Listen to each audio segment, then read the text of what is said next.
Halo pemirsa, bagaimana kabar Anda? Waduh, bersemangat sekali hari ini saya Irene Anggun dapat kembali hadir untuk menyapa Anda dalam program podcast Wirausaha Sibakul, persembahan dari Dinas Koperasi dan UKM Daerah Istimewa Yogyakarta untuk bidang layanan kewirausahaan KUMKM. Wah, luar biasa ya pemirsa.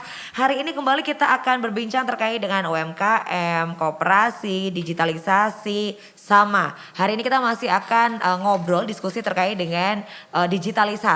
Kalau mungkin beberapa waktu lalu kita membahas mengenai digitalisasi untuk pemasaran, kali ini lebih ke digitalisasi manajemen atau internalnya. Lebih tepatnya hari ini kita akan membahas peningkatan kapasitas koperasi dan UMKM melalui digitalisasi manajemen usaha. Menarik ya, dan tentunya biar lebih menarik lagi tentu saya tidak sendiri, sudah mengajak nih dua tamu untuk hadir di hari ini dan kita langsung saja sapa. Sudah hadir Bapak Insinyur Roni Primanto Hari MT. Beliau adalah Kepala Dinas Komunikasi dan Informatika Daerah Istimewa Yogyakarta. Pak Roni, apa kabar? Kabar baik Mbak Anggun. Wah, sehat semangat ya. Selalu sehat ya. Kita sekarang kalau di era pandemi ini yang penting sehat dulu. Betul, bahagia, imun meningkat, sehat. Nah. Ya, waduh. Terima kasih Pak Roni. Ya. Dan tentunya sudah tidak asing lagi, ini pemirsa yang selalu setia dengan podcast ini pasti sudah tidak asing lagi. Sudah hadir Ibu Insinyur Sri Nurkiat Siwi MMA. Beliau selaku Kepala Dinas Koperasi dan UKM Daerah Istimewa Yogyakarta. Ibu Siwi, aduh luar biasa. Mana Sehat Mbak Anggun? Ibu? Gantian saya nanya gimana Mbak Anggun sehat? Oh, udah duluan ditanya sama Bu Siwi. Oh. Baik Ibu, tapi Bu Siwi juga pastinya sehat dong, semangat ya. Alhamdulillah. Ya, ini. Sehat. Betul, terima kasih Bu Siwi, Pak Roni. Ya. Langsung saja hari ini kan kita membahas mengenai peningkatan kapasitas koperasi dan UMKM melalui digitalisasi manajemen usaha. Sepertinya digitalisasi ini selalu digaungkan ya Bu ya, apalagi di era 4.0 saat ini. Ini menjadi suatu hal yang penting ya terkait dengan digitalisasi industri apalagi. Nah, sebelum saya ke Bu Siwi mungkin boleh ke Pak Roni. Pak Roni sebenarnya kalau kita boleh menyederhanakan digitalisasi ini kan merubah yang konvensional menjadi lebih modern atau digital. Tapi sebenarnya roh dari digitalisasi dan hakikat atau parameter digital ini apa sih Pak Roni? Ya sebenarnya kalau kita ngomong soal digitalisasi itu yang paling penting adalah perubahan mindset. Oke, mindset, Perubahan baik. cara berpikir kita yang tadinya menggunakan analog menjadi digital. Nah untuk itu apa saja sih supaya bisa merubah mindset itu? Ada berbagai macam hal. Kalau Pak Jokowi itu mengatakan ada 5 langkah yang harus dilakukan untuk bisa kita mempercepat transformasi digital itu. 5 langkah. Ya 5 langkah. Yang pertama itu harus ada infrastrukturnya. Gitu ya. Infrastrukturnya Artinya mendukung. bahwa kita itu harus mempunyai infrastruktur yang bisa kita gunakan untuk mendigitalkan. Oke. Ya, kalau misalnya kalau untuk koperasi ya paling tidak harus ada internetnya, harus ada bandwidthnya, harus punya perangkatnya dan sebagainya gitu ya. Kemudian yang kedua itu adalah bahwa untuk melakukan transformasi digital kita harus punya rencana. Oke. Ada roadmap-nya, langkah-langkahnya seperti apa. Itu harus kita buat gitu supaya nanti kita tidak salah jalan. Jadi roadmap-nya itu harus ada dulu. Nah kalau di tingkat nasional itu roadmap-nya ada berbagai aturan. Kemudian kalau di daerah istimewa Yogyakarta sendiri kita punya perda. Oke. Perda terkait pemanfaatan teknologi informasi untuk peningkatan kesejahteraan masyarakat. Nah, jadi ada aturan-aturan dan kita juga punya blueprint terkait Jogja Smart Province. Nah, itu adalah roadmap yang kita buat agar kita itu bisa mempunyai langkah-langkah yang pasti ketika kita akan melakukan transformasi digital. Oke, Nah, itu yang kemudian kedua. Yang ketiga itu adalah untuk integrasi. Jadi kalau kita mau melakukan transformasi digital itu data-data yang kita miliki itu harus bisa diintegrasikan karena yang namanya teknologi digital itu tidak bisa berdiri sendiri. Iya. Kita mesti harus berkolaborasi dengan berbagai pihak gitu ya Sektor. supaya apa yang kita lakukan itu bisa efektif dan efisien. Jangan cuma kita sendiri aja yang mendigitalkan, yang lain enggak atau mungkin bahkan data-data kita itu tidak bisa digunakan oleh pihak lain. Iya. Itu nanti akan Berarti lintas sektor ini lintas harus terlibat. Ya, gitu. Nah, kemudian yang keempat, nah ini yang juga cukup penting ini, harus ada SDM-nya. Oke. Nah, SDM itu harus dididik dan dia harus punya kemampuan, punya kompetensi untuk bisa memanfaatkan teknologi digital ini secara optimal untuk keperluan-keperluan yang produktif gitu ya. Memang sekarang ini sudah banyak orang punya handphone. Dan bahkan tingkat kepadatan handphone itu sekarang untuk di Jogja itu melebihi jumlah penduduknya. Karena satu orang bisa lebih dari satu. Satu orang bisa lebih dari satu handphone karena mungkin juga berasal dari operator yang beda-beda gitu ya. Iya. Ya, dan tujuannya kadang-kadang juga beda. Tapi yang sering terjadi itu adalah bahwa saya punya handphone, punya perangkat yang canggih, tapi pemanfaatannya tidak optimal. Tidak maksimal. Misalnya hanya digunakan untuk WA-an, hanya untuk melihat YouTube, hanya untuk apa? Untuk hal-hal yang mungkin malah menghabiskan kuota. Nah, ini maka itu harus kita tingkatkan. SDM itu penting, itu sia-sia gitu ya. Jadi sudah dikasih perangkat yang canggih, tapi di sana hanya digunakan untuk keperluan-keperluan yang minimal. Sehingga tidak perlu pakai handphone yang canggih yang harga mungkin 15 sampai 20 juta kalau cuma hanya untuk itu. Betul. 5 Kadang juta prestis sih Pak ya kan. Nah, gitu ya. Dasar manusia ini kan. Nah, lalu yang selanjutnya kelima nih Pak. Kemudian yang kelima itu kita harus ada regulasinya. Kalau regulasi ini di tingkat nasional, di tingkat pusat kita punya namanya Undang-Undang Informasi dan Transaksi Elektronik. Yang dimana di sana itu diatur bagaimana kita memanfaatkan teknologi informasi itu supaya bermanfaat, supaya kita tidak dijahati oleh orang yang akan memanfaatkan teknologi informasi untuk keperluan yang tidak benar, gitu ya.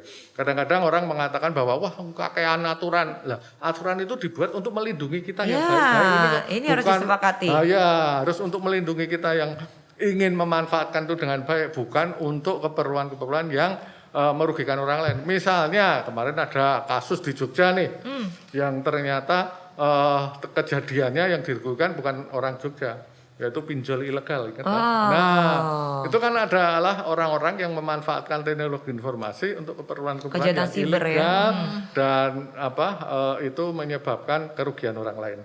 Atau mungkin menyebarkan berita-berita hoax ya misalnya gitu. Ya itu kadang-kadang berita hoax itu juga menghasilkan duit karena itu mungkin pesanan dari orang lain kan gitu. Nah, untuk bisa membuat berita hoax ya. Memang itu untuk yang membuat dapat duit, tapi yang menerima itu nggak dapat apa-apa. Malah merugikan. Malah dirugikan. Seperti kasus yang sekarang banyak terjadi di era pandemi ini, orang tidak mau divaksin gara-gara berita hoax. Betul.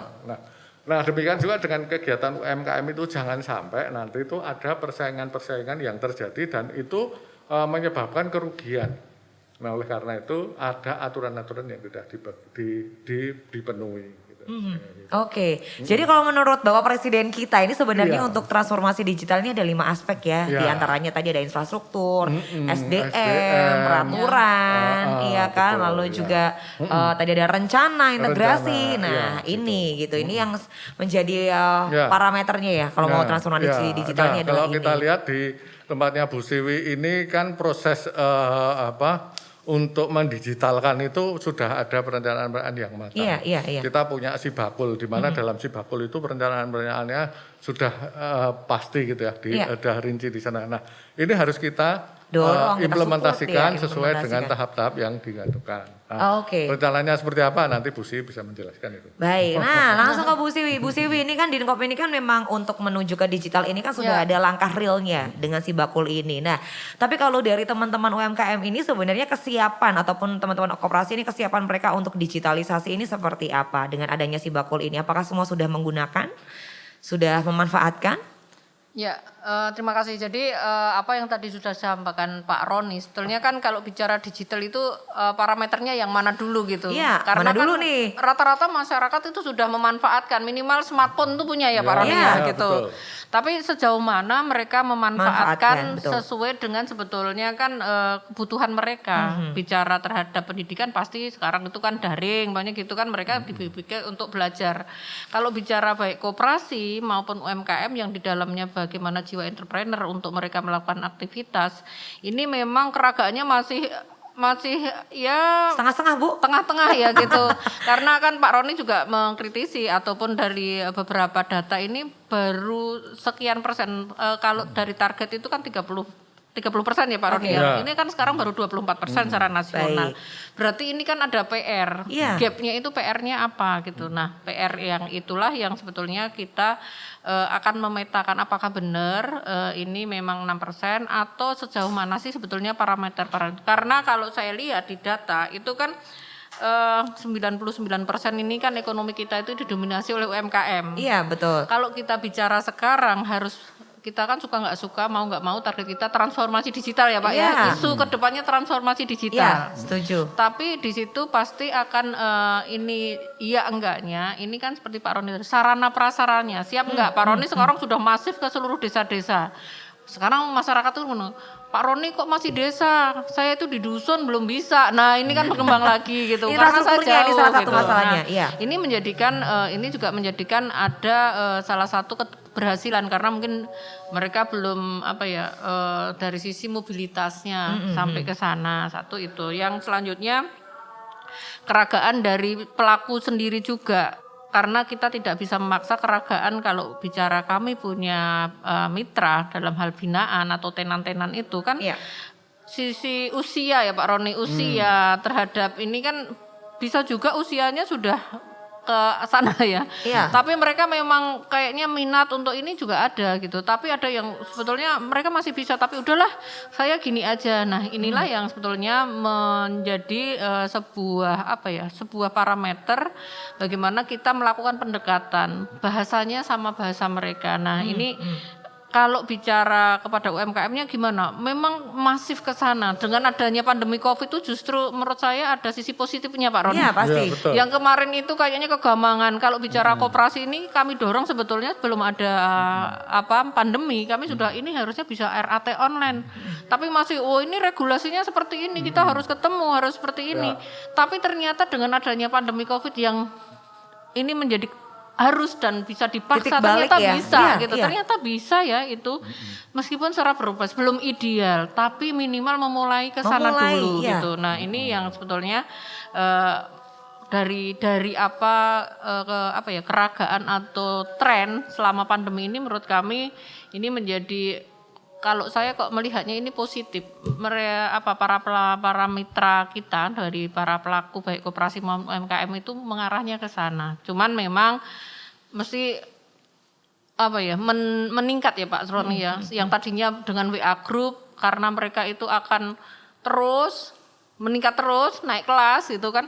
Wah, WA group ini kayaknya belum kurang bisa optimal deh untuk usaha. Saya menggunakan Google Ads, saya menggunakan Facebook, saya menggunakan ini. Tapi sekali lagi memang itu perlu pendampingan dari si Pak Roni kan bagaimana sebetulnya memanfaatkan IT ini dengan bijak. Jangan sampai regulasi justru kita mencari celah untuk memanfaatkan melenceng gitu. Jadi ini yang kalau bicara di Sibakul ini kan kita basicnya sudah NIK, kami security-nya ada di Pak Roni ya di Kominfo.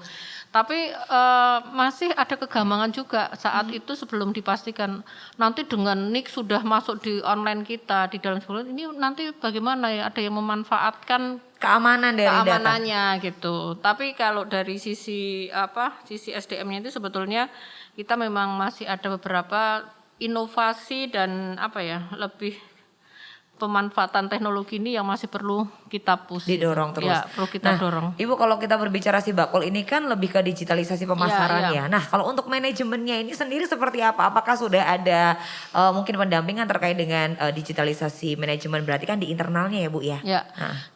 Kita terus melakukan terus melakukan baik dengan skema berbagai skema ya. Karena yang mendampingi menurut kami tidak hanya dinas koperasi kita seperti Pak Roni juga bagaimana sih pemanfaatan digitalisasi. Kami lebih bagaimana manajemen saat mereka memanfaatkan contoh di manajemen keuangan mereka. Kalau kita digitalisasi ini kan pasti ini akan lebih akuntabel karena kalau mereka akan naik kelas saat mereka itu sudah kapasitasnya naik dia butuh mempromosikan terhadap dirinya dalam sisi usahanya ini kan dibutuhkan terhadap mungkin cash flow-nya atau semuanya lebih meningkat ya mulai dari manajemennya ini lebih meningkat di arah sana. Nah, kita pun ada target dari sisi kedepannya dari pemerintah ini kan akan ada 100 koperasi modern yang tentunya ini juga di dalam 100 koperasi modern ini dalam hal bagaimana salah satunya aspek pemanfaatan teknologi di dalam manajemen mereka dari sisi bagaimana rekrutmennya, bagaimana SDM-nya pemanfaatan, bagaimana aktivitasnya. Begitu juga digitalisasi UKM yang pastinya ini juga goalnya bersama-sama untuk mencapai terhadap mereka itu harus dalam ekosistem digitalisasi ini. Maka kami pun di Pemda DIY melalui Dinas Koperasi untuk yang ke depan ini kami punya isu strategis transformasi digital koperasi dan UMKM melalui Sibakul. Ini menjadi kita coba identifikasi ternyata masih banyak yang memang harus kita isi karena dengan digitalisasi salah satunya itu kita nemukan data. Data itulah yang harusnya kita bisa bicara. Satu informasi data tunggal. Ini kan basicnya kalau nggak pakai IT mesti nggak bisa. Dengan itu baru nanti kita akan melakukan intervensi-intervensi di dalamnya dari sisi SDM-nya, dari sisi mungkin produksinya, dari sisi marketingnya. Tapi memang di dalam pemanfaatan IT salah satu yang utama kita untuk menyatukan sistem informasi data tunggal ini paling utama ya. Tapi di dalamnya pasti ada ikutan dan keragaannya akan beda. Betul. Iya, namanya digitalisasi itu pastinya ya ada tantangannya ya karena namanya juga mau naik kelas ya. Pasti ada effortnya kan Bu ya. Iya, tapi yang paling penting itu kan sebetulnya pelembagaan, bisnis proses saat kita itu mendata di awal dalam Sibakul ini siapa yang akan mengupload, siapa yang akan memaintain, bagaimana kalau ada perubahan karena kita semua tahu pasti di dalam usaha mikro kecil terutama yang mikro ini kan dinamikanya sangat cepat sekali. Sekarang ada usaha, besok sudah nggak ada usaha. Sekarang kuliner, besok food. Apalagi. Nah ini kan digitalisasi. Ini kembali lagi digitalisasi. Saat mereka itu, ayo upload sendiri. Pak Roni di desa sana itu pada pengen upload. Seperti contoh kemarin kami ini kan pengen ada salah satu teman-teman mahasiswa minta difasilitasi untuk dipanggang Pak Roni. Ternyata saya tanya ada internet enggak ada Bu. Ada nomor perizinan. Ini kan sekarang sudah basicnya sekarang online semua. Begitu ini enggak masuk kan digitalisasi yang dalam arti pondasinya dalam data ini kita enggak bisa masif untuk masuk ke sana gitu. Karena dengan data kita akan tahu sebetulnya profil mereka gitu. Salah satu kendalanya berarti di infrastruktur ya Bu. Baru nanti bagaimana marketingnya, bagaimana pengelolaannya gitu. Minimal modal awal dulu ada lah ya Bu ya. Pondasinya gitu. Betul. Baik.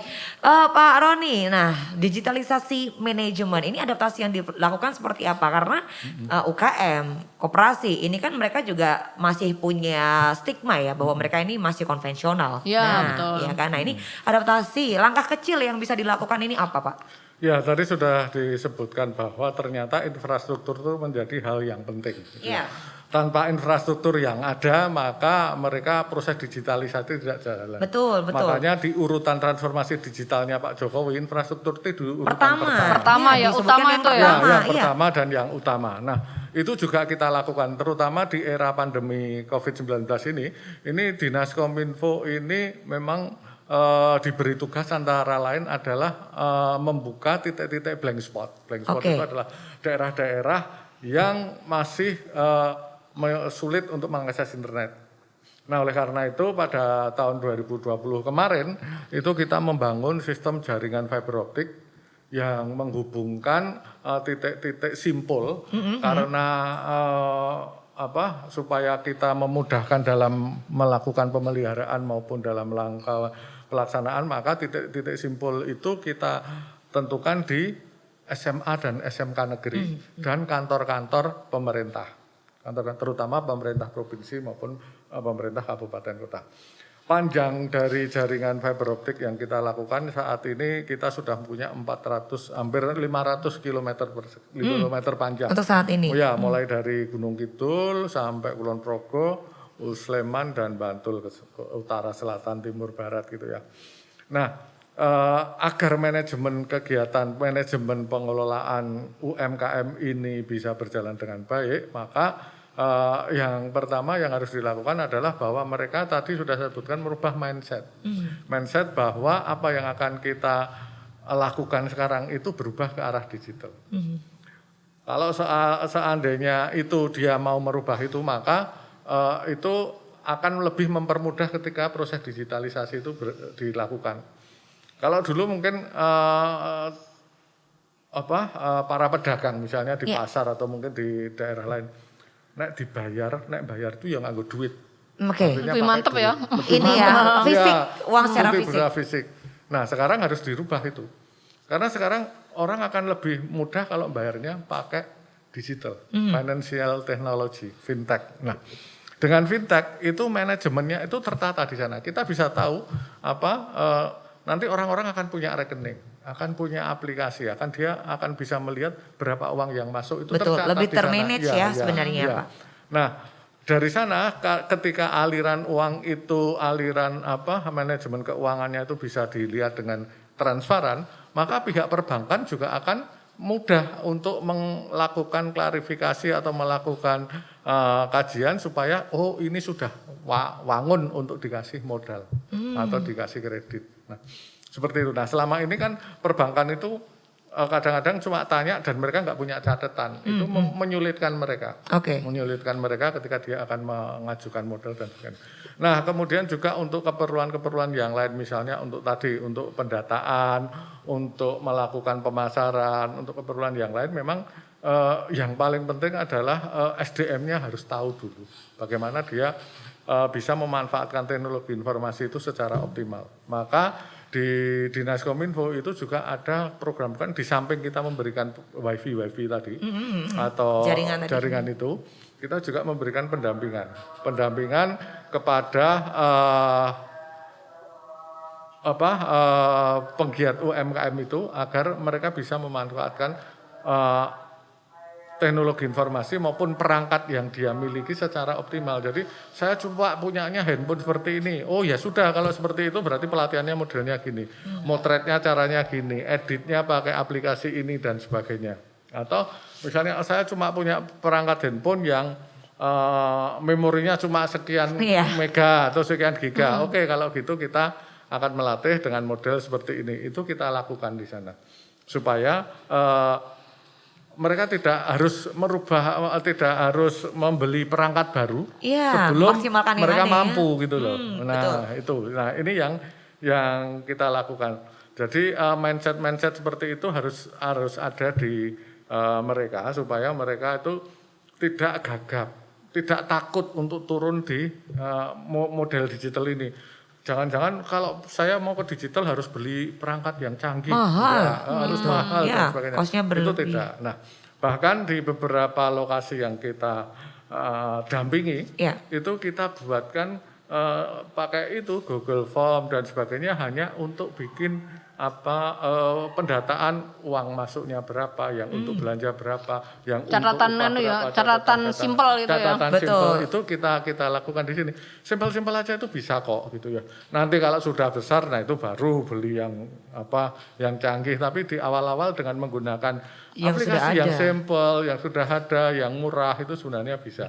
Nah, ini maka mindset dan pendidikan SDM juga merupakan hal yang penting di sana. Nah, soal keamanan, yang jelas sekarang ini kan kalau kita mau menggunakan jaringan yang kepunyaannya Pemda DIY, kita itu punya tim namanya Government CSIRT.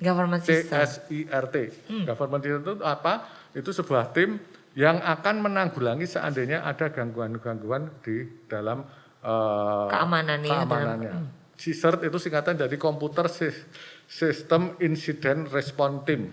Jadi tim yang akan merespon seandainya ada gangguan-gangguan itu. Dan alhamdulillah sampai saat ini sistem kita itu masih aman. Dan itu kita lakukan dengan berkolaborasi. Kalau Pemda DIY sendiri nggak mampu. SDM kita itu tidak mampu. Kita bekerja sama dengan komunitas, yaitu komunitas-komunitas yang memang bergerak di sistem cyber security atau keamanan cyber. Jadi kayak satpam tapi secara virtual. Iya, secara virtual. Nah, itu kita ajak untuk mereka untuk bisa melakukan pengamanan dengan cara apa? Banyak yang kita lakukan. Antara lain melakukan penetration test. Penetration test itu adalah kita ngetes dulu sih. Misalnya kayak aplikasi Sibakul, itu kita tes. Kita lakukan, kita coba untuk masuk dengan berbagai cara. Nah, kalau itu ada sistem lowongnya di mana, keamanannya, ternyata itu diperbaiki. Baru setelah itu aman, kita upload. Nah, itu biasanya selalu kita lakukan prosedur seperti itu. Dan saat ini hampir semua aplikasi yang di-upload di Pemda DIY semuanya kita harus lakukan penetration test dulu. Oke. Ya. Jadi minimal sudah lolos itu ya, barulah Ya. publikasi. Nah, sehingga itu menumbuhkan kepercayaan dari publik. Betul, keamanan, rasa nyaman. Ya, ketika dia harus menyerahkan datanya. Iya. Karena kalau tanpa data ya kita nggak bisa bekerja apa-apa. Iya. Bahkan sekarang kita juga bekerja sama dengan berbagai pihak untuk melakukan analisis marketplace. Jadi misalnya kita pengen tahu tuh yang di marketplace A itu yang laku apa. Terus harganya yang berapa? Mengklasifikasi ya, terus yang beli umurnya berapa dan sebagainya. Sehingga nantinya itu data-data tersebut nanti akan kita berikan ke Bu Siwi. Ini loh Bu Siwi, ternyata yang laku dari Jogja itu ini. Yang beli orang sini dan ini, sehingga nantinya range umurnya ini. Range umurnya ini dan sebagainya itu nanti oleh Bu Siwi akan digunakan sebagai bahan perencanaan atau untuk mengatasi permasalahan di berikutnya. Nah, proses-proses seperti itu tidak akan bisa berjalan kalau tidak dengan model digital. Betul. Nah, itulah yang kita lakukan. Kemudian ada berbagai macam hal lain yang selama ini mungkin juga kita harus kita kolaborasikan. Iya. Jadi kalau beberapa model yang sekarang ada ini kan memang mengharuskan kita itu untuk beradaptasi terhadap kondisi yang ada sekarang. Baik. Dan tantangannya adalah bahwa kalau kita sudah masuk ke dunia digital, maka pesaing kita itu juga di seluruh dunia. Iya, tidak hanya Indonesia, tidak hanya ini ya. Ya, tantangannya tapi peluangnya juga di seluruh juga dunia. besar. Nah, diikuti dengan peluang yang besar. Nah, oleh karena itu kita harus pintar-pintar memanfaatkan informasi dan data yang ada di dunia maya, di cloud bisnis itu untuk bisa menganalisis maupun untuk memasarkan atau bahkan untuk memanage usaha-usaha itu seperti itu. Jadi kalau dulu mungkin saya akan menjadi pengusaha yang sukses itu harus dekat dengan penguasa. Dulu. Sekarang nggak lagi ya. Sekarang, itu tanpa penguasa kamu bisa sukses. Iya. Asal yaitu tadi inovatif dan kreatif. Dan yang ketiga kolaboratif. Betul. Tidak bisa kita berdiri sendiri. Baik. Yang namanya usaha transportasi online itu pengusahanya nggak punya mobil, nggak punya motor, tapi bisa nggak punya warung, bisa jualan makanan. Bisa jualan, iya. Seperti itu juga yang terjadi. Baik, memang ya perubahan mindset ya dan pengertian apa yang tadi disampaikan oleh Pak Roni ini harusnya untuk pemirsa yang menyaksikan ini bisa menjadi titik balik.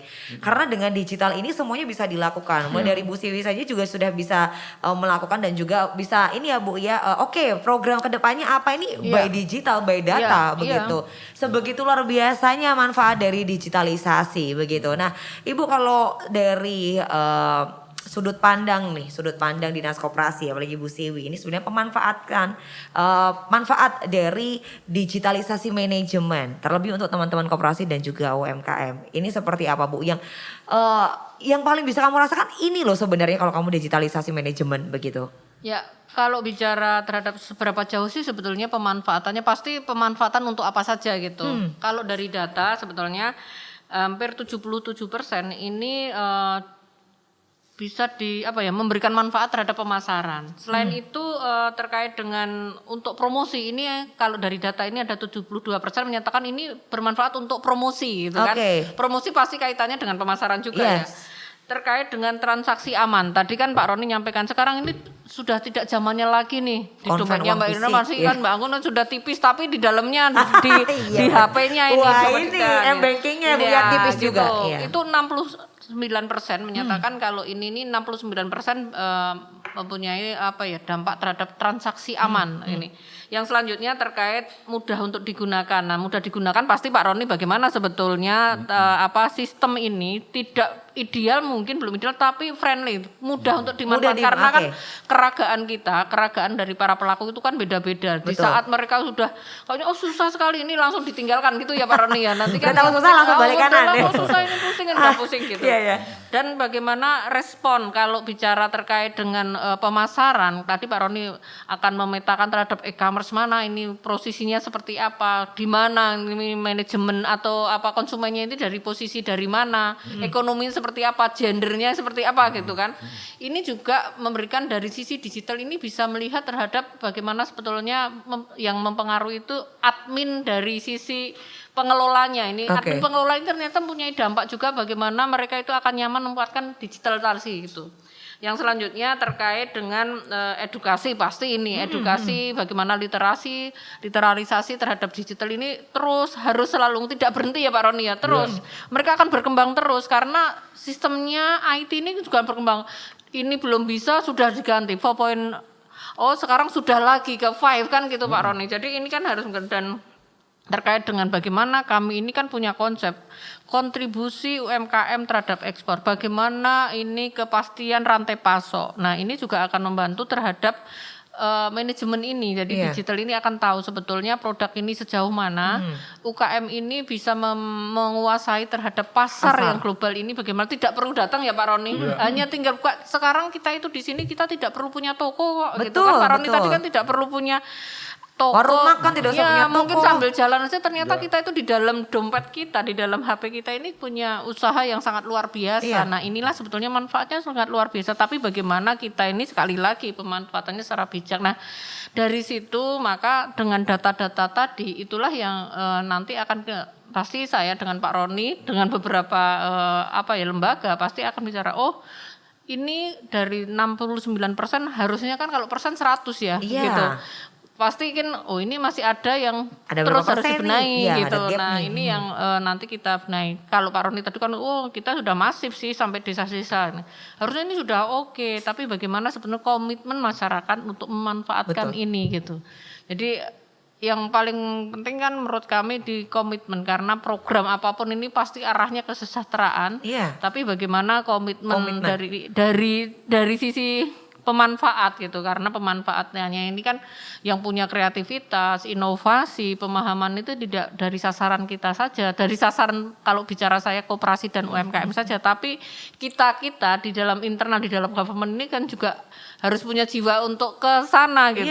Kalau saya kadang saya nggak bisa seperti ini bahwa Pak Roni nih yang paham ini, saya kan mesti harus belajar dengan Pak Roni gitu. Nah ini yang terus kita dorong gitu. Jadi sebetulnya IT ini akan dimanfaatkan atau menjadi kebutuhan di saat mereka mendapatkan manfaat. Menurut kami seperti itu.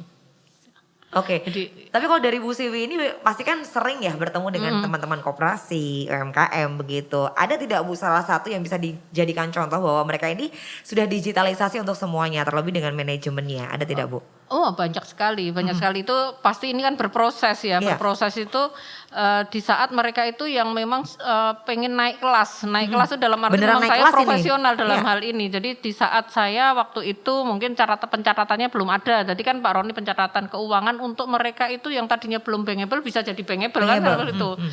Kalau catatan yang tercerai berai mungkin kantongnya terutama yang mikro masih masuk keuangan keluarga, kebutuhan keluarga dengan keuangan yang memang untuk usaha. Nah, di saat mereka itu sudah digitalisasi, maka kita pun dorong setiap minggu kita ada kelas kris kerjasama dengan perbankan gitu.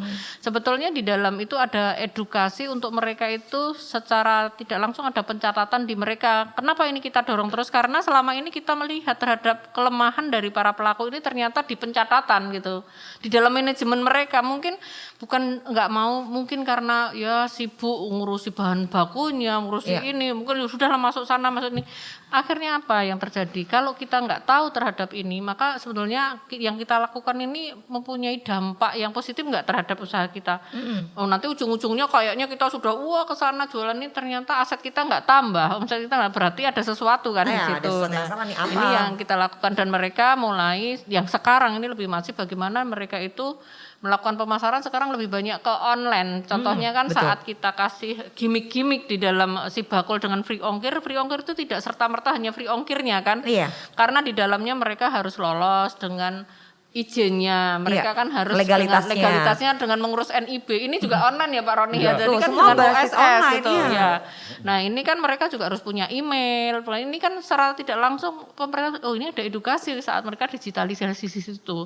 Saat akan mengurus di atasnya NPWP, ngurus lagi kalau kami fasilitasi mungkin dari sisi produknya ada PIRT, ada halal. Ini syaratnya harus ada NIB. Ini kan saling keterkaitan kan ada di sana. Nah, ini teman-teman kalau yang sudah punya produk, yang sudah ada PIRT, ada halal, otomatis mereka sudah mengikuti digitalisasi karena syarat saat daftar. Betul, dari mereka sudah harus punya email kan. Ini kan ya prosesnya Pak Roni ini kan juga sudah menjadi ciri juga ya, mereka sudah punya email. Kalau saya tanya punya IG enggak?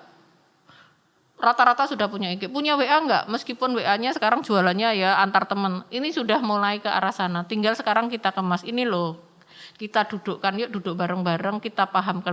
Bukan karena kesengajaan menurut kami, karena kadang ketidakpahaman ya Pak. Iya. Ketidakpahaman sebetulnya, saya itu harus gimana ya, ini gimana. Tapi yang kita bangun adalah motivasi, jangan sampai malu mungkin karena terus dia introvert, aduh aku nggak bisa deh, ini enggak deh, saya enggak aja gitu. Nah, kami memang punya konsep gini, di saat para pelaku ini memang sudah nggak bisa di-push terhadap IT gitu, karena mungkin dari sisi ya faktor-faktor yang lain, ada beberapa faktor ya Pak Roni. Maka kami dorong mungkin yang selama ini kami lakukan, cari adminnya. Admin itu bisa putra-putrinya, bisa pegawainya di saat mereka akan mengangkat terhadap aktivitas dalam usahanya. Begitu juga di koperasi, kami dorong para pelaku koperasi. Kalau yang mungkin kan notabene banyak pelaku koperasi ini kan sekarang sudah mungkin usianya ini yang kalau kita akan speed ke arah sana, ini kan terbukti saat kita mencari di tahun ini untuk embrio koperasi modern itu kan dari target kita 15 kabupaten kota mensortir ini ada sekitar 40 sampai 50. Kita cari 15. Bukan yang lama yang koperasi yang udah lama-lama ini goal, tapi justru ada koperasi-koperasi yang masih baru tumbuh ini. Justru mereka sudah siap kayaknya mengarah itu. Nah, inilah sebetulnya bukan berarti yang lama itu akan menang atau yang besar akan menang, tapi yang cepat itu yang menurut saya ini yang bisa cepat terhadap adaptasi seperti tadi yang disampaikan Pak Roni gitu. Betul. Nah, tentunya juga harus pintar untuk memanfaatkan momentum begitu ya Bu Siwi ya. Coba ke Pak Roni. Pak Roni, ini kalau kita bicara tentang koperasi UMKM digitalisasi, ini kalau digitalisasi kan ini pasti kaitannya erat dengan milenial ya. Padahal koperasi ini juga punya masalah dengan regenerasi. Begitu. Betul. Nah, ini bagaimana sih Pak? Apakah memang digital milenial atau bagaimana ini sebenarnya nih Pak? Ya, jadi memang teknologi digital itu menawarkan berbagai macam kemudahan-kemudahan. Kita mau beli, tinggal duduk-duduk. Mungkin saya dengan ngobrol dengan Mbak Anggun ini sekarang saya bisa beli barang di sini. Betul. Bahkan saya bisa jualan kan. Kemudian udah bisa bisnis dalam duduk ya Bang. Nah, artinya bahwa memang kemudahan-kemudahan itu harus kita manfaatkan gitu ya. Kita manfaatkan. Oleh karena itu tadi seperti sudah saya sebutkan, kita harus merubah mindset kita gitu ya. Menggeser pola pikir, strategi dan budaya dalam mengelola UMKM ini menjadi pengelolaan secara digital. Nah, misalnya produk ya, misalnya bungkus seperti ini, mungkin sekarang ini lagi tren ya, lagi tren.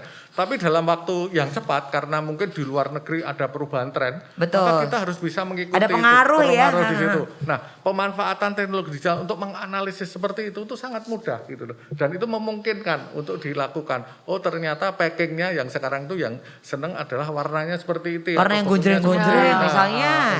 Gitu. Kemudian produknya itu apa sih supaya gini? Kalau mungkin ada beberapa produk makanan gitu ya, kuliner kalau di sekarang dengan berbagai macam, misalnya kalau yang pedas ada level-level pedasnya gitu loh. Kalau ada yang ini mungkin ada toppingnya macam-macam gitu ya. Sehingga itu menyebabkan kita harus selalu berpikir pola pikir kita, strategi kita harus berubah. Nah, ini memang kalau anak-anak milenial yang sekarang itu memungkinkan gitu ya. Karena mereka masih muda, semangatnya tinggi, dan itu kadang-kadang susah untuk diikuti oleh senior yang sudah generasi kolonial kayak kita. Milenial dan kolonial. Nah Nah, inilah mungkin yang harus kita selalu kita dorong kepada para penggiat UMKM bahwa dengan adanya berbagai macam kemudahan itu tantangan-tantangan kita juga tinggi gitu ya. Kalau kita pengen maju ya kita harus merubah pola pikir kita, merubah strategi kita, merubah budaya kita agar kita berpikir secara digital gitu. Nah, digital itu apa? Yaitu perubahan yang sangat cepat, selalu berubah dengan sangat cepat. Bahkan kalau di beberapa negara itu bahkan dia bisa merubah bisa menyebarkan budayanya hanya dengan menggunakan teknologi digital. Budaya untuk musik misalnya sekarang yang namanya budaya Korea itu kan sudah masuk ke berbagai lini di Indonesia. Betul. Gitu. Karena apa? Karena mereka sangat agresif. Sangat agresif memanfaatkan teknologi informasi untuk mempublikasikan, mengedukasi masyarakatnya dengan menggunakan teknologi informasi. Ini yang juga harus dilakukan. Maka di samping penggiatnya sendiri, pengusahanya, nah kami yang di kalangan birokrasi itu juga harus punya perubahan mindset yang sama. Kita harus selalu berpikir bagaimana itu proses bisnis secara digital itu harus terus bisa berlaku.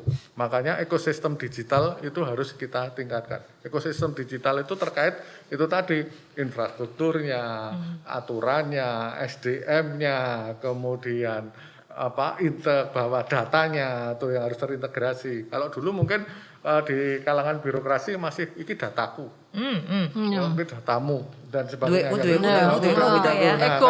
Ego. Nah itu kan masih ada. Nah itu harus kita rubah. Kita harus karena data itu hanya dimanfaatkan oleh sendiri itu tidak optimal. Kita harus bisa mengkombinasikan data A dengan data B, data C menjadi sebuah data baru yang itu mungkin akan sangat bermanfaat untuk pengembangan atau untuk meningkatkan produktivitas.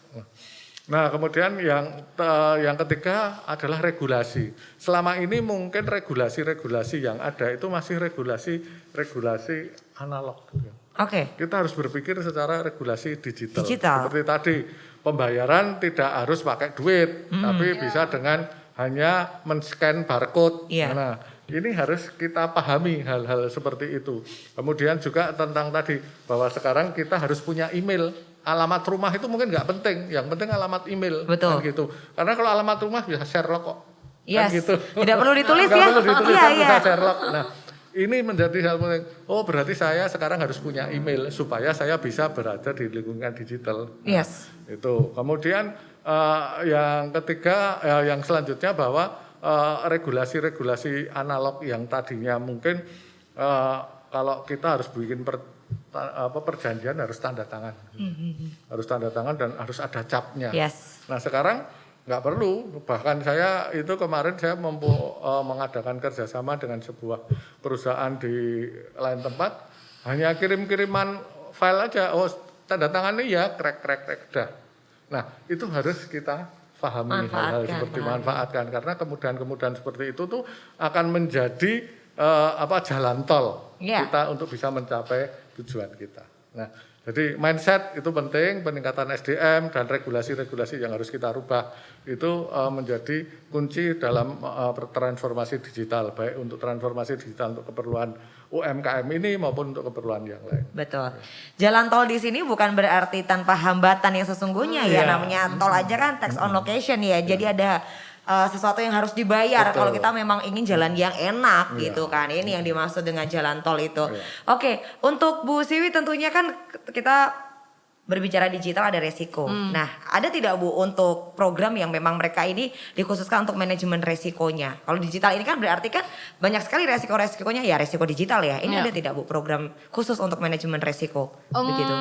Ini makanya kan kalau kita bicara terhadap program kegiatan dari perencanaan, pelaksanaan maupun monitoring, pasti ini kita ada namanya manajemen risiko. Maka ada security-nya di sini. Security yang namanya program yang ini ada namanya kayak garda ini untuk para relawan di mana mereka ini melakukan seperti tempatnya Pak Roni mungkin ada pokjanya ya. Kalau dari para pelaku UMKM ini memberikan sebuah edukasi security terhadap apa yang menjadi ini resiko atau resikonya ini. Jadi saat mereka itu sudah memanfaatkan digital, pastikan informasi terhadap profil kita itu sudah terbelajati di situ semua ya. Nah, bagaimana ini sebetulnya manajemen? Nah, ini kita juga melakukan pendampingan, pembinaan yang pastinya ini juga sinergi dengan pemerintah, dalam arti kami tidak dari Dinas Koperasi ataupun dari Kominfo. Di kementerian juga bicaranya kita duduk bareng Kementerian Koperasi terutama ini dengan Kementerian Kominfo bagaimana mengamankan dari sisi para pemanfaat IT ini gitu. Memang ada program khusus untuk di sana dan ini memang perlu pendampingan ya. Pendampingan tidak bisa instan. Oh, ini kamu mengamankan ini karena kan berapa banyak yang harus didampingi ya, Bu? Hackernya harus atau ada literasi digital. Ya, literasi digital ini pemanfaatannya saat mereka memanfaatkan secara bijak Supaya itu aman dan nyaman. Ya, aman dan nyaman secara bijak. Ini kan mungkin diharapkan jangan ada yang sampai menyalahgunakan. Tapi kan namanya manusia ya, di saat itu ada bisnis banyak nih para pelaku UMKM yang sudah terkena gitu. Terkena itu dalam arti mereka ini dihubungi oleh sesuatu. Nah, tiba-tiba kok saya dihubungi ini dan data kami lengkap ya. Kok ini kan mereka menjadi merasa oh ya seperti ini. Maka mereka juga sudah deal dengan yang bunyi ternyata ini oh ini nggak benar setelah konfirmasi kepada lembaga yang memang terkait gitu. Nah ini kan berarti kan ada kebocoran di sini. Nah ini dulu seperti itu. Tapi ini kan sekarang mulai dimitigasi dengan Pak Roni. Ini seberapa jauh? Makanya security-nya seperti apa gitu. Bicara terhadap mungkin karena kita satu terhadap transaksi tadi ya. Transaksinya kan sekarang kita sudah tidak by cash gitu ya. Itu kan dengan digital. Nah tapi sekali lagi terhadap security ini kan kembali ke kita. Kadang kecerobohan. Kadang kita itu kan kealpaan di saat kita kadang lagi ada ininya gitu lah ya, capeknya. Satu itu, yang kedua ada beberapa ini Pak Roni dan Mbak Anggun karena pelaku itu mungkin dari sisi dalam hal mungkin gaptek sih enggak, cuman karena sisi usia mungkin udah deh saya enggak. Udah saat ngurus sesuatu ini dibikinkan oleh petugas untuk emailnya gitu. Nah ini kan udah deh emailnya aja. Ini yang terjadi ini banyak identifikasi terus. Nah ini kan menjadi yang tahu kan si petugas. Petugas ini bukan berarti kita nuduh petugasnya. Petugas ini kan juga tapi mungkin ada peluang sedikit berapa persen ya? Berapa persen di sini. Maka inilah yang sebetulnya ada sebuah komitmen seperti tadi Pak Roni harusnya dibikin sebuah regulasi. Ada kesepakatan ada berita acara yang terjadi sekarang. Saat kita ada OSS dengan OSS yang baru ya Pak Roni resiko ini kan sudah ada teman-teman yang sudah punya saat OSS yang lama. Saat kita akan mengakses sesuatu, di saat kita akan meraih sebuah sertifikat, ini harus migrasi. Nah, datang ke dinas. Saya ini tapi mau migrasi. Loh emailnya dulu Ibu berapa ininya? Lupa Pak Roni. Lupa, ini sering banget sih. Saya sering lupa. Nah, dulu yang bikin siapa? Dulu yang bikinkan siapa ya? Saat itu ada pojok di situ. Ini. Nah, ini kan menjadikan sebetulnya bahaya juga di sana. Nah, maka ini kan kalau bicara terhadap perizinan kami pun duduk dengan dinas terkait di perizinan, dinas di BPM gitu. Jadi kita ada program-program bagaimana kita ini juga memahamkan mereka dari sisi pemanfaatan dan dari sisi keamanan, dari sisi bagaimana sih sebetulnya apa yang sudah kita memang siap digitalisasikan terhadap diri kita ini ada sebuah mitigasi gitu. Oke, baik. Ini lengkap sekali ya. Jadi memang kolaborasi ini dilakukan begitu terkait dengan tadi ya Pak ya untuk meminimalisir resiko-resiko. Iya, saat di Sibakul di awal itu juga pada kegamangan teman-teman. Ini nanti kok bayi ini gimana? Karena kan kita sudah integrasi dengan Dukcapil ya Pak Roni ya. Kami ini sudah security karena kami pun server itu tidak ada di kami, ada di Pak Roni kan. Ini kan bagian yang ini sudah teramankan dari sisi pemerintah yang mempunyai ketugasan, yang punya amanah di dalam di sisi IT kan di tempat dinas Kominfo bukan di dinas koperasi, kami memanfaatkan gitu. Baik, ini kalau bahasa sekarang ini no kaleng-kaleng loh ininya semuanya sekuritasnya seperti apa ya Pak ya, keamanannya seperti apa. Oke, tapi kalau kita berbicara organisasi begitu, nah langkah terkecil Pak Roni untuk manajemen resiko dari internalnya sendiri, ini apa yang patut dilakukan Pak Roni? Ya, bahwa tadi bahwa kalau kita sudah berada di era dunia digital, maka kita harus paham terkait dengan proses bisnis yang ada di dunia digital. Oke. Proses bisnis itu apa saja? Misalnya kalau kita mengakses sesuatu, misalnya mengakses perbankan gitu ya. Itu kan di sana ada username sama password. Iya, iya. Nah, kalau dulu mungkin tanda tangan gitu ya. Nah, ini harus difahami bahwa username dan password itu tidak bisa diserahkan ke sembarang orang. Betul, nah, betul. Tapi kalau kasus seperti misalnya kasus terkait email, itu kan berarti kan memang dibuatkan, ya nggak apa-apa dibuatkan, tapi setelah itu dirubah Password baru misalnya seperti itu. Nah, pelatihan-pelatihan seperti itu tuh kita lakukan. Jadi kita punya tim tadi yang kita namakan tim CSIRT yang selama ini juga melakukan pelatihan-pelatihan kepada masyarakat umum, artinya tidak hanya terkait UMKM. Seandainya nanti diperlukan, mungkin Bu Siwi bisa mengundang tim kami untuk bisa memberikan pelatihan atau pemahaman terkait bagaimana mengamankan sistem digital kita. Karena selama ini yang namanya NIK itu yang memanfaatkan kan banyak orang. Banyak. Jadi kadang-kadang kita itu untuk mendaftar sesuatu itu harus menampilkan NIK, bahkan menampilkan fotokopi KTP dan sebagainya. Nah, ini kita harus hati-hati, kita harus paham betul siapa nanti yang akan mengelola data kita. Gitu ya. Kalau misalnya kadang-kadang kan kita itu kalau ingin mengikuti sesuatu di dalam dunia maya itu nggak baca. Di sana kan ada banyak persyaratan itu. Persyaratannya misalnya harus begini, harus begitu, harus ngisi dan begini. Nah, kalau kita okekan semua, kadang ada beberapa yang tidak perlu kita okekan atau harus settingnya. Jadi harus tinggal klik itu ya. Karena ada gimmick-gimmick yang menarik langsung nggak baca. Gitu, yang itu membuat mereka tidak waspada. Maka dari itu kita harus paham bahwa di sana itu ada aturan-aturan yang harus dipahami. Seperti contoh misalnya sebenarnya kan Facebook itu sudah ada aturan bahwa di sana yang menggunakan Facebook itu adalah umurnya sudah 12 range tahun. umur ya. 12 tahun ke atas misalnya gitu. Atau Instagram itu kan juga ada. Tapi kan ternyata sekarang banyak anak-anak kecil main. Dipalsukan data dirinya ya. Nah, ini yang mungkin harus difahami jadi bahwa aturan-aturan di dalam dunia digital itu jangan cuma kita pengen cepat saja, kita harus pahami itu gitu.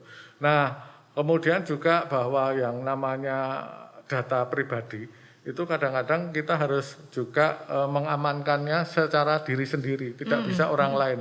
Kita tidak bisa menyerahkan sepenuhnya data atau keamanan data kita ke orang lain. Ya. Karena walau bagaimanapun sebenarnya yang namanya data pribadi itu yang mana sih gitu ya. Namanya juga data apakah pribadi. Apakah nama itu termasuk data pribadi yang harus kita rahasiakan? Oh, gitu. Baik. Apakah alamat, apakah tanggal lahir? Nah, kalau kita NIK itu kan sebenarnya kombinasi beberapa kode-kode tertentu. Iya, gitu, iya, betul. Itu di sana juga ada yang menggambarkan tanggal lahir kita. Iya, iya. Nah, ini harus kita pahami gitu. Kalau sudah seperti itu, siapa sih yang akan memanfaatkan sistem keamanannya seperti apa gitu. Memang tidak ada sistem yang bisa mengamankan 100%. Yang bisa mengamankan 100% hanya kita sendiri dan bukan orang lain. Oleh karena itu kita harus hati-hati. Nah, sistem-sistem seperti itu menjadi concern kita di Dinas Kominfo dengan mengadakan berbagai macam pelatihan dan pemahaman kepada masyarakat. Kita punya program yang namanya bijak bermedia sosial. Iya, betul. Kita ada program yang namanya peningkatan kapasitas teknologi informasi untuk masyarakat.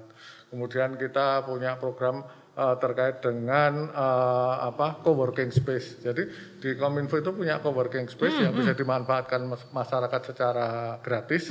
Bahkan di sana tersedia akses internet dengan kecepatan tinggi. Kemudian ada berbagai macam peralatan dan juga ada jadwal-jadwal pelatihan yang bisa kita diakses oleh masyarakat secara gratis.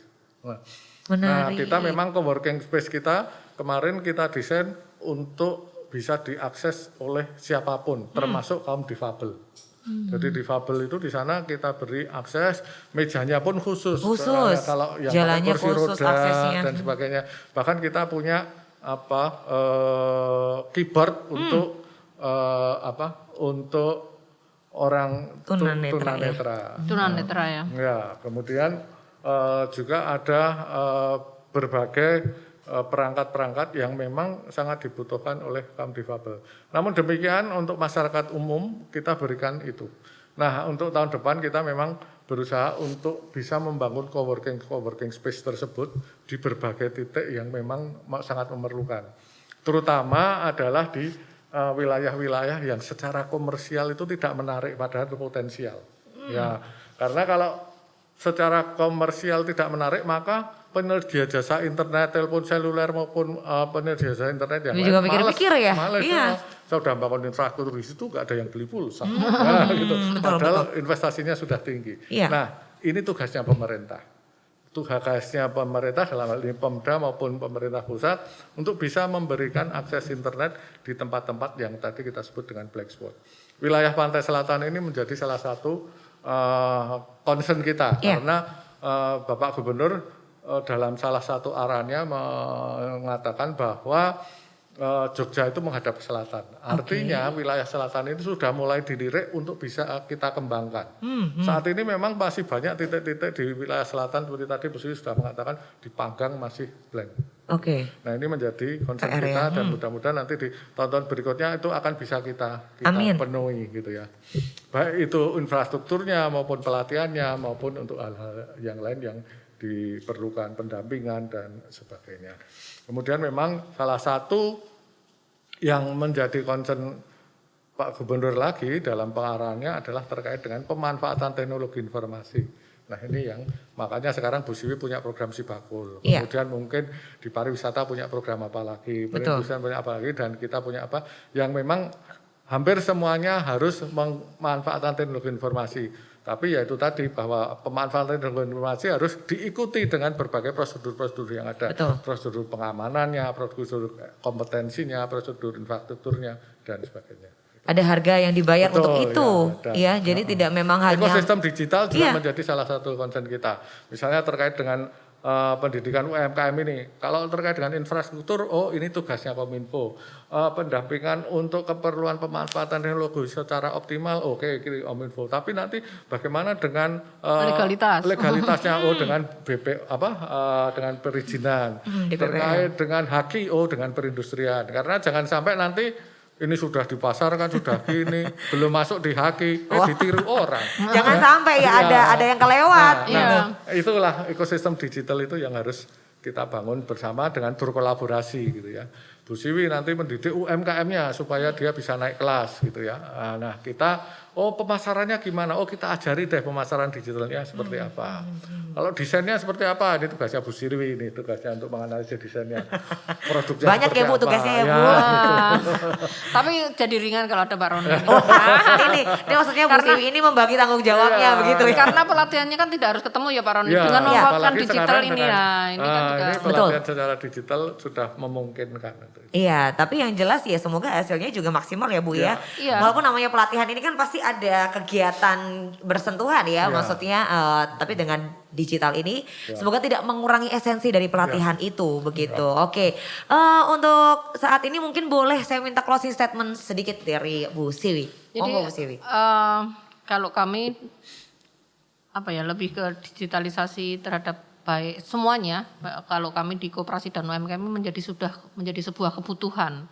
Maka salah satu yang harapan dari kami, ayo kita menjadikan dalam digitalisasi itu mewujudkan ekonomi digital. Jadi bagaimana mewujudkan ekonomi digital untuk kesejahteraan dan kesejahteraan yang inklusif, bagaimana ini bisa terkoneksi, bagaimana ini bisa berkelanjutan, karena pembangunan kita ini kan pembangunan yang berkelanjutan, ekonomi hijau kan gitu. Jadi kan digitalisasi inilah menjadi salah satu jawabannya gitu. Tapi ini akan berhasil atau enggak, ini pasti butuh sebuah komitmen. Tadi Pak Roni nyampaikan bagaimana kolaborasi, bagaimana kreativitas, bagaimana ekonominya, dan satu lagi mindset kita gitu. Kalau sudah ketemu mindsetnya pasti kita akan ketemu toolsetnya ya Pak Roni toolsetnya gitu, akan mengikuti itunya. Maka yang penting ini kan bagaimana kita di dalam frame sama-sama mewujudkan ekonomi digital yang tujuan goalnya adalah terhadap kesejahteraan. Baik, boleh tepuk tangan dulu